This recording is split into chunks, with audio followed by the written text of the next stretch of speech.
Broadcast coverage on the Region Sports Network is made possible by Pulse Technology, leading the way in technological innovation for over 70 years. Strack & Van Til, your favorite Indiana-made grocery store. Boilermakers Local 374. Earn while you learn. Visit Michigan City LaPorte. Closer than you think, better than you imagine. Ironworkers Local 395. Proud to be union. Crowell Insurance Company, the insurance superheroes. Bricklayers Local 4, the best hands in the business. Athletic Performance Factory, where athletes are made. IBEW Local 697, proud to support high school sports. American Testing Services, America's trusted name in NDT. Armor Construction, it's time to armor up. Wealth Partners on Main, a partner committed to your financial success. IBEW Local 531, the electrical professionals. Centeer Bank, family owned since 1895. HealthLink, your community health center. The Right Group, the right way to buy and sell real estate. KIG Senior Solutions, navigating Medicare with confidence. Economy Electric Heating and Cooling, keeping you cool in the summer and cozy in the winter. Blythe's Team Sports, where the athlete shops. And Hampton Inn downtown Indianapolis. This is the Region Sports Network, the only game in town.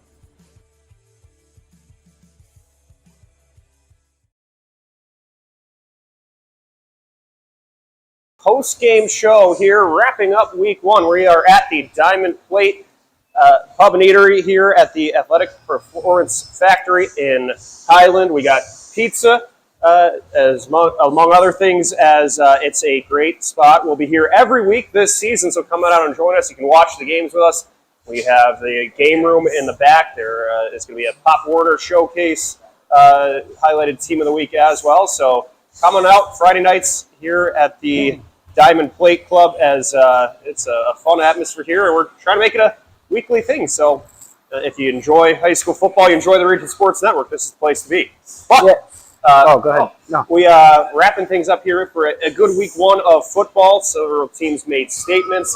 Several teams now know what they need to work on. Leo Staudaher alongside Matt Skura. Matt, as we look from now, putting a conclusion on week one into week two, you can't win your state championship in week one, but there are things you can do to build towards that. What are some of those keys? I mean, you're setting the tone offensively. You're setting the tone defensively. We all know each week's different, week to week, and all that stuff. But you're getting off on the right foot. You're getting a good start.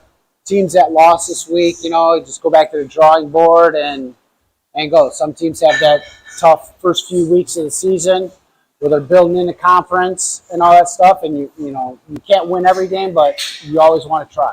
And to an extent now, you know how things look against an opposing team's defense versus your own guys, and right. where you stand up against an actual opponent. Let's take a look at some of the scores. We still have some stats and info trickling in, but we could start things out here. North Newton against Whiting. It was a big 27-13 win for the Oilers, as they were able to put up a 14-point first quarter and then continue adding on that throughout the game. Oh, yeah, definitely. The Oilers looked sharp in this game. You're starting off the season 1-0 after a rough season last year. And then you got Highland next week, so they could feasibly start the season 2-0 going into conference play.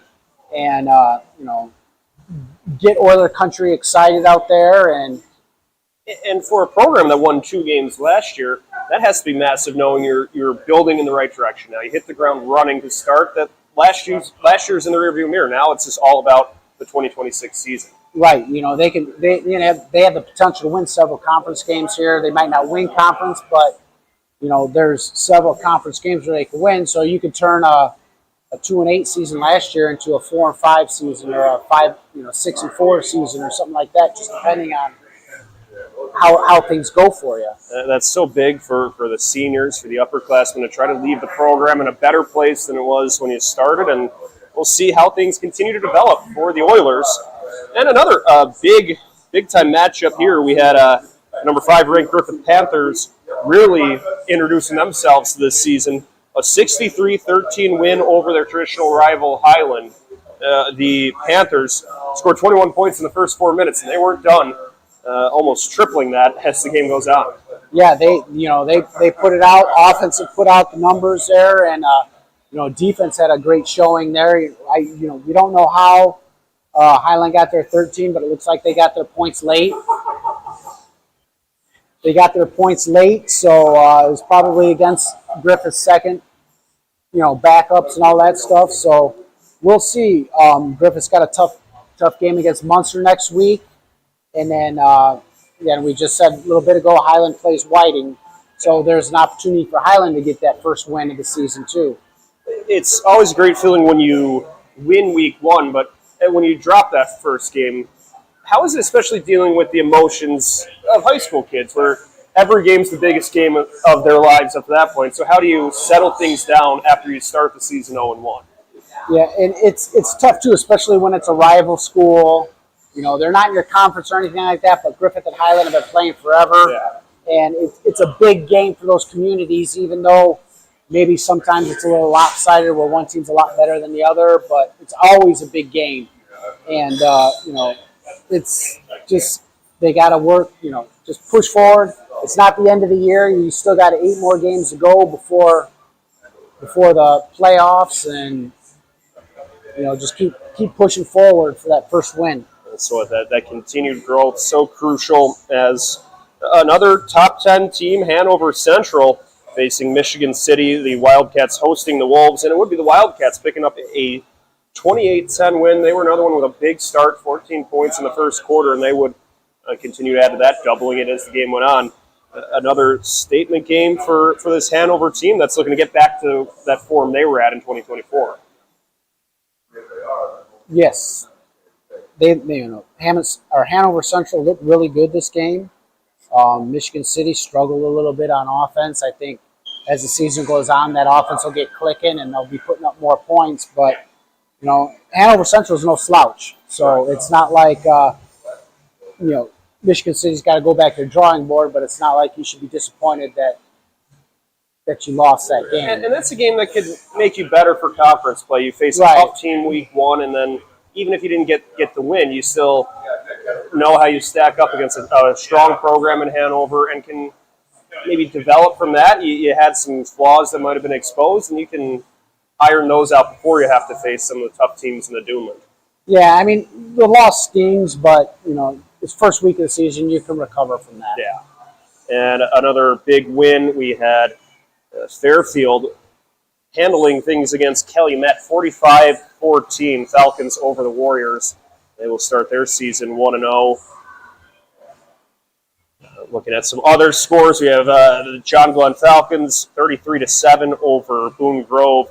33-7. Glenn beat Boone Grove 43-0 to open 2025, so they pick up back-to-back wins against the Wolves here in 25 and 26.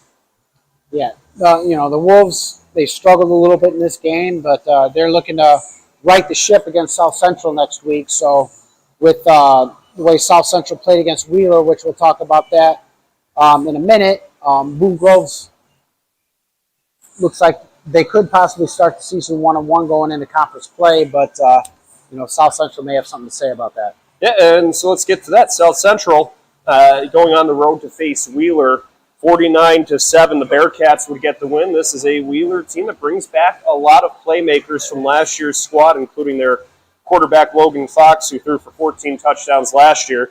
His team, they really started strong from the jump, 21 points in the first quarter. And they would not look back from there. 49-7, a big win to open the season for Wheeler. Yeah, Wheeler's looking to go 2-0, keep the train rolling. There, they play KV next week, and South Central, like we said, plays Boone Grove next week. So Wheeler's looking to take down an NCC foe here and they're starting to get quite a little bit of a rivalry with KV there too. Yeah, let's pick up that thought. Kankakee Valley, the Cougars, hosting the Rensselaer Central Bombers. It was a big day for Rensselaer Central, a 52-7 win. Kankakee Valley, a program that was 2-9 a year ago, they're trying to trend back in that right direction, but they will start the year with a loss. Yeah, and that hurts for them because you're playing in a tough NCC conference, and playing those foes, that's no easy win there either. As that's how some of the games around the region shaped out. We will step aside. When we come back, we'll recap some of the games around the Duneland and the rest of the state. So stick around. You're watching the post-game show on the Region Sports Network, the only game in town. Get Pulse Technology on your team and score a touchdown with our managed print and copier services. Cover your bases with our IT and technology solutions, or hit a home run with our wide selection of office supplies. Scoreboards or AV solutions from Pulse Technology. That's a slam dunk. Or go for the grand slam with our office furniture and design services. Get in touch with us today. Pulse Technology, powering Indiana business since 1919. Strack & Van Til for the win with 4 ways to save. Catch price drops on over 15,000 items and check the weekly ad for can't miss deals. Stack on the rewards program for digital coupons, points toward discounts and free products, and power up with our own brands. Keep your budget in the safety zone. Get the same great taste as national labels at lower prices. If you can't taste the difference, why pay the difference? Score big value with 4 ways to save at Strack & Van Til.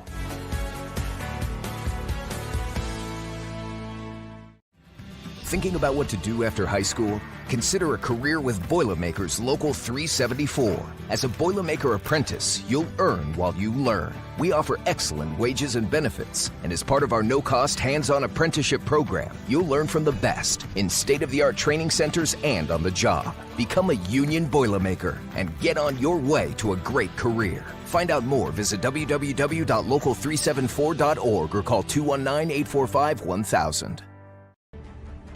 Hi, I'm Crowell Company's Lantern Man. If you're a contractor, it's my job to make your insurance coverage simple and affordable. Because I know time is money, I'll come to your business. Certificates and bonds are a snap. Wherever you are, whatever business you're in, we've got you covered. As Crowell Company's Lantern Man, I'm your insurance superhero. Crowell Company's Insurance Professionals, Highland, Merrillville, and Michigan City. Back on the post-game show here at the Athletic Performance Factory. We'll be here every week throughout football season. So come on by and join us for plenty of gridiron action this fall.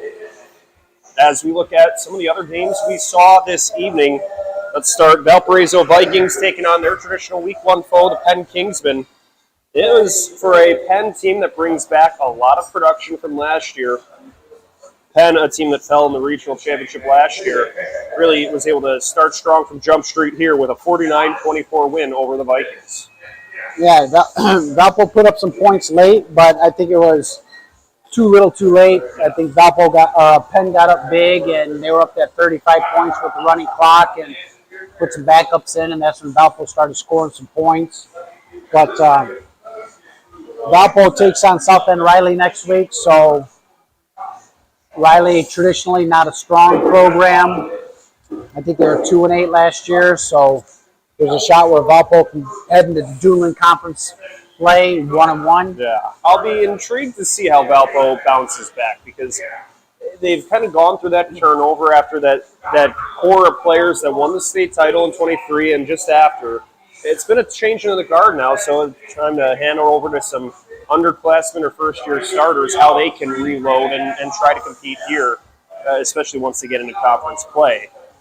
As more games that we take a look at, including what we saw on our airwaves, it was Hobart going on the road facing Chesterton. It was the Brickies winning 33-0. A real statement win for a team that is in the top 5 of our rankings, 4th in the RSN poll. Hobart really proving why they belong up in that spot among one of the top teams in the area. Yeah, I knew Hobart had a really strong offense, but I was surprised that them getting a shutout on defense. I thought Chesterton would put up some points, and I wouldn't say it'd be a shootout, but I thought Chesterton's offense would be a little more Represented. yes. As watching some of that game here at the Diamond Plate Eatery and Pub, what's always noticed the last couple of years about Hobart is the different ways they can get different players involved out of the season, tight ends, running backs, and if they have another deep group, they could be a real force to reckon with this season. Yeah, they'll be a threat in 4A. As we'll monitor their season as it progresses. Another big game we saw not on the Region Sports Network, but a game we've been watching is a Duneland team that could surprise some folks this season. LaPorte going on the road, beating New Prairie 34-21. Back-to-back wins for the Slicers over the Cougars. It was Reed Raymond and the rest of his friends beating New Prairie by a couple scores. Yeah, and that's a huge game for LaPorte. The traditional first game with New Prairie every year, but LaPorte looks strong there in the second half, and LaPorte takes on another strong opponent, Lowell. They can gauge how well they're going to do this year by how they do against Lowell. Lowell had a strong showing against Crown Point. Yeah, and you mentioned the Red Devils, so let's pivot to that next. The number 9 ranked Lowell Red Devils going on the road, playing against a top-ranked Crown Point Bulldogs. A 42-7 game. Can I say it felt closer at one point than the final score would indicate? Oh, absolutely. First half, 15-7, Crown Point. Both teams had opportunity to put more points on the board, but they didn't. Yeah. Defenses stood up. But, watching the game and everything, Lowell kind of ran out of gas. Crown Point's offensive line took the game over, and they just bullied the Red Devils up and down the field in the second half. And for the Red Devils, their one touchdown was on defensive play. They got that fumble, ran it in for 6, then got the extra point. But that's beside the point. But so your defense was able to generate one turnover for points, and they get 2 more turnovers in the first half that they didn't quite cash in on. Against a good team like Crown Point, you can't really pass up those kind of chances. Oh, absolutely. They had off of Crown Point's fumble punt. They had a drive, got inside the 20, and went to kick a field goal and had a bad snap. So you could have gone into the half 15-10, but you're down 15-7, and then after that, they went 3 and out or something like that at the beginning of the half, and then Crown Point just drove down and scored, and it was all over. What stood out in the second half watching the Bulldogs was just how strong they can run the ball and the way they were able to. Didn't matter really who was the ball carrier. Summers had some really physical runs, who starts at linebacker but plays some wildcat quarterback and is a good runner there. And then Gurnick broke up off a couple really long runs. He's got that burst. If he gets past the linebackers, he's going to be tough to catch up to. And then Shutt had a long run in the first half as well. So that strong running game for Crown Point and the fact that you have multiple players you can trust with the ball, that gets you through a lot of stretches. Yeah, that's big for them too, having 3 capable runners. Somebody goes down with an injury or something, you have 2 other guys that you trust carrying the ball, and like Maryville, for instance, they got Cameron Jordan, who's just an absolute horse, but he gets a cramp or something, has to come out a few plays. Who's the next one up? Yeah, who's the next guy up? Where Crown Point's running back stable, who the next man's going to be. Somebody else is going to get their carries in. And Tice Custy at quarterback threw for a couple touchdowns as well. So this is a Crown Point team that after a bit of a slow start really was able to lock in and take care of this one, 42-7. The next game we'll take a look at is the number 7 ranked Morton Governors going on the road, playing at Portage. You saw this one on Region Sports Network. It was a first quarter where Morton and Portage went back and forth on scoring drives. The Governors struck first. Portage answered right back, scoring on 4th and 18. That's certainly something to be impressed with. But then Morton would answer back, made it a 14-7 lead, and they wouldn't look back at all at Portage, winning this one 34-7. Yeah, Portage moved the ball on offense. They just couldn't get that, in between the 20s, they were moving the ball fairly well. And then you get just got to put points on the board. You got to learn how to finish those drives. And And it doesn't get any easier for them either. Next week they take on Hobart. yeah, and as we saw tonight as well, that'll be a tough one. And it'll be a good matchup for Morton too. Morton's got another DACF foe in Chesterton, so Chesterton's got back-to-back strong opponents there, and Morton, they could go 2-0, beating two Duneland teams. Yeah. That's a big accomplishment. And one more thought on Portage, getting that desperation touchdown on a 4th and 18.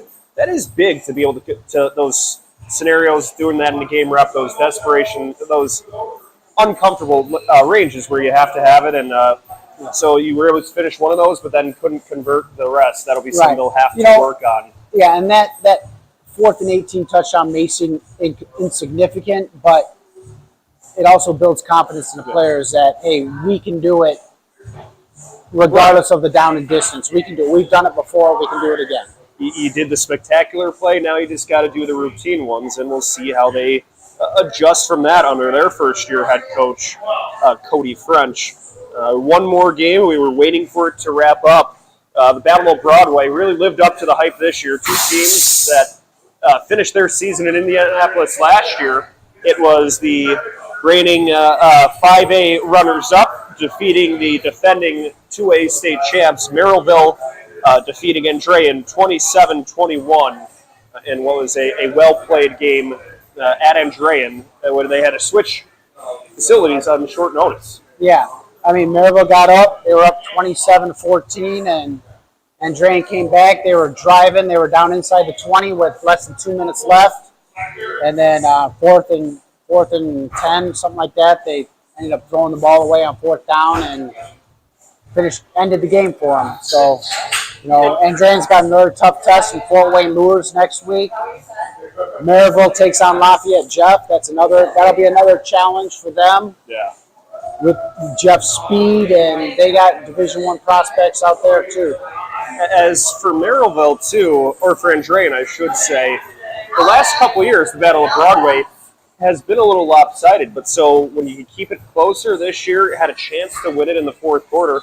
That speaks about what Andrean moving up to 3A. They should still be a real tough team to watch in that higher class. And then for the Pirates jumping up from 5A to 6A, they'll have to play in a close game like this one against a team that knows how to win a state title. That could make them better in the long run as well. Oh, absolutely. And Andrean's defense will carry them until the offense catches up. That defense is going to be probably one of the best defenses in the region this year. We'll take a quick break. On the other side, we will preview some of Saturday's games and discuss some big picture region football topics. So stick around. You are watching the post-game show on the Region Sports Network, the only game in town.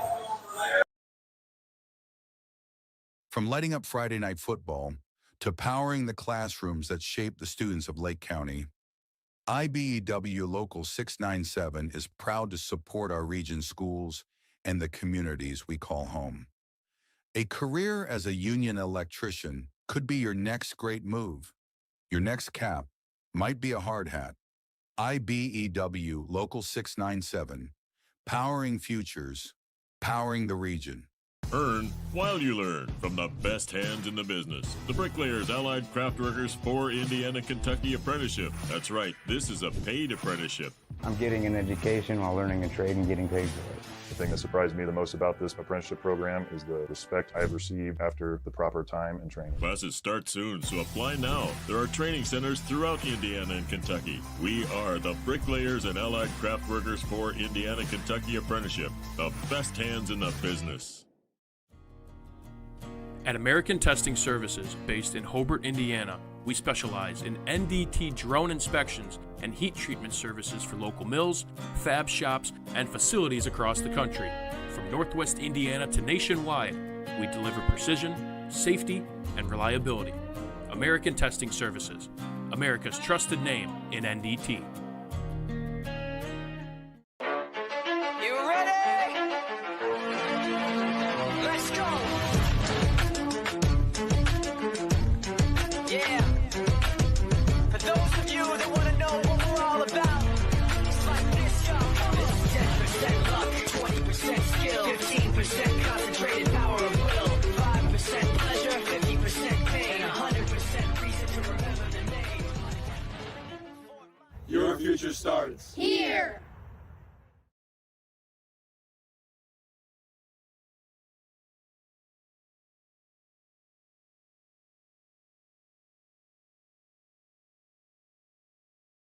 in Highland. As well, a lot of teams in the area were able to open their season tonight, but some will still have to wait a few more hours. Plenty of football action still taking place tomorrow afternoon and tomorrow evening. So let's talk about some of the big games that will be happening. We'll see South Newton going on the road to face Lake Station. The Eagles 6-4 a year ago, while the Rebels 3-7. They'll look to bounce back. Lake Station picked up a 42-6 win last year. They'll look to try to make it a couple in a row. Yeah, traditionally South Newton hasn't been a strong football program, but they're looking to turn around again this year. And as they take on the Eagles, just the good thing is Lake Station doesn't have to take that drive down 41. As the next one, River Forest going on the road to face East Chicago Central. River Forest 4-6 a year ago, and East Chicago 4-7. So two teams that won a few games but would like to make it more. Good opportunity to match up on a Saturday afternoon to try to start the year adding one in the win column. Yeah, East Chicago's got that high-powered offense, and then River Forest is just looking to start off the season right and get that first W in the win column.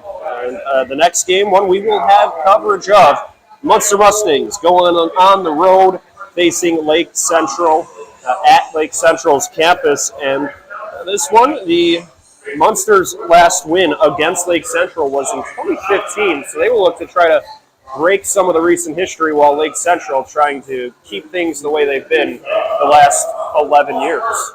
Yeah, I mean, even for Lake Central's recent struggles, they've still been able to dominate this series against Munster and always get them in the win column to start off the year and go from there. And hopefully they can get a big W Saturday night. If not, Munster needs to get the season kicked off right too. So we'll see where it goes. But Lake Central's offense is looking to score some points. And that's now in their third year with Pete Koulianis. You have Wes Lalich, who got some reps last year as a sophomore, steps in as a junior. So you see if there's room to develop, and that will be certainly worth monitoring for Lake Central. Now that week one is for the most part in the books, besides a handful of games tomorrow, who were some of your teams that really stood out after the first night of action?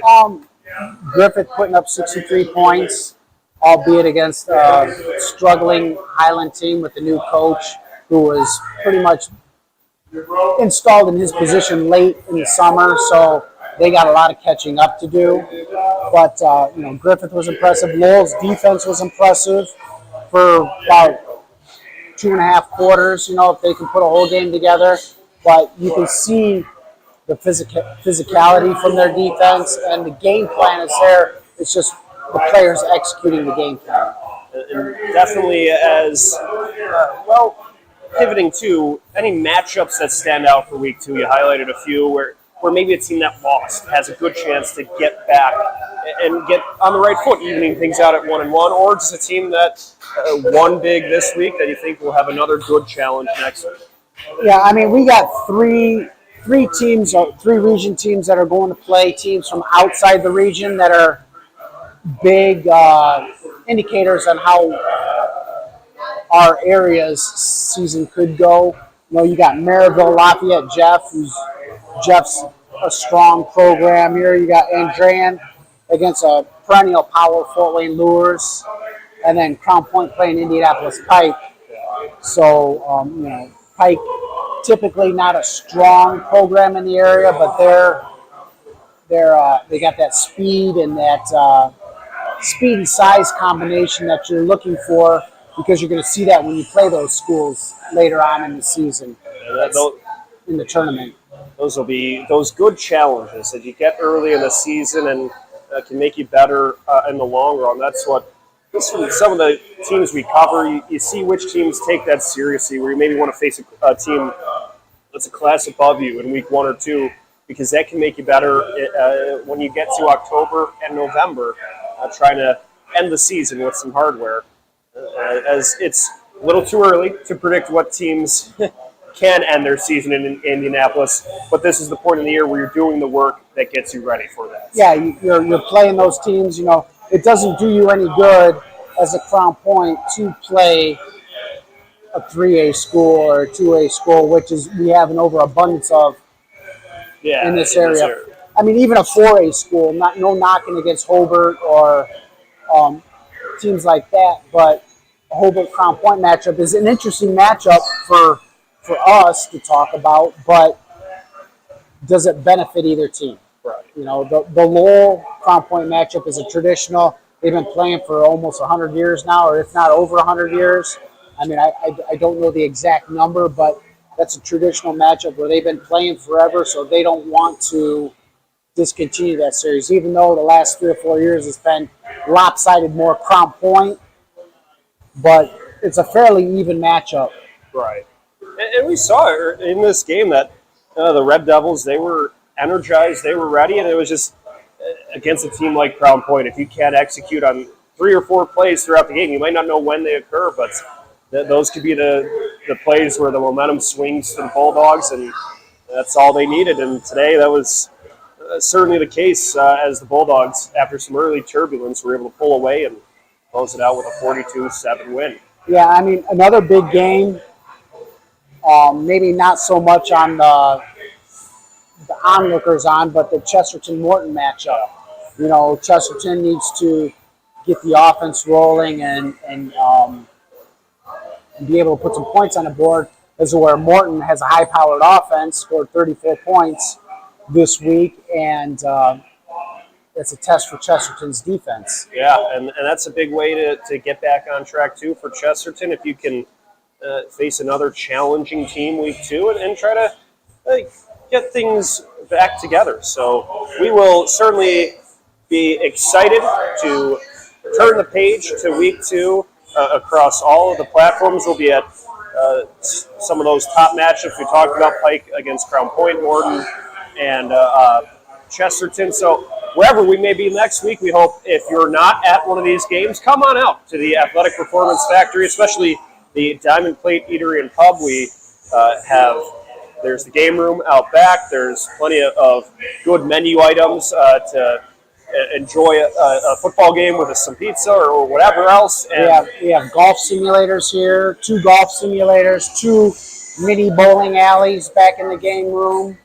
So even if you don't come out in the fall, in the winter, you golfers, if you can't get out, there's golf simulators here where you can play some courses.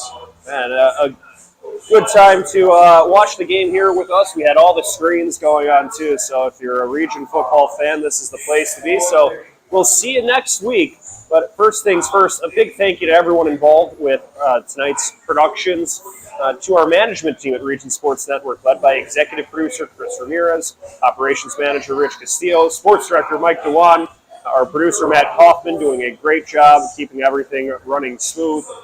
To my broadcast partner Matt Skora, this is Leo Stauder. Thanking you for watching the post-game wrap-up show on the Region Sports Network, the only game in town.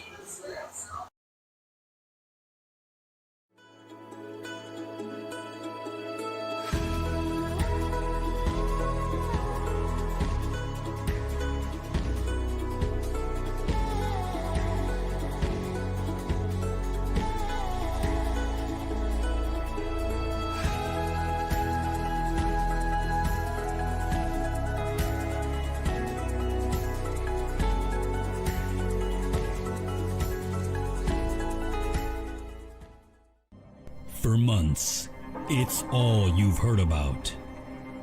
From the news broadcasts to the talk shows, from friends and family, and even from people you don't even know. It's coming to Hammond. It's really happening. It's free checking from Centier Bank.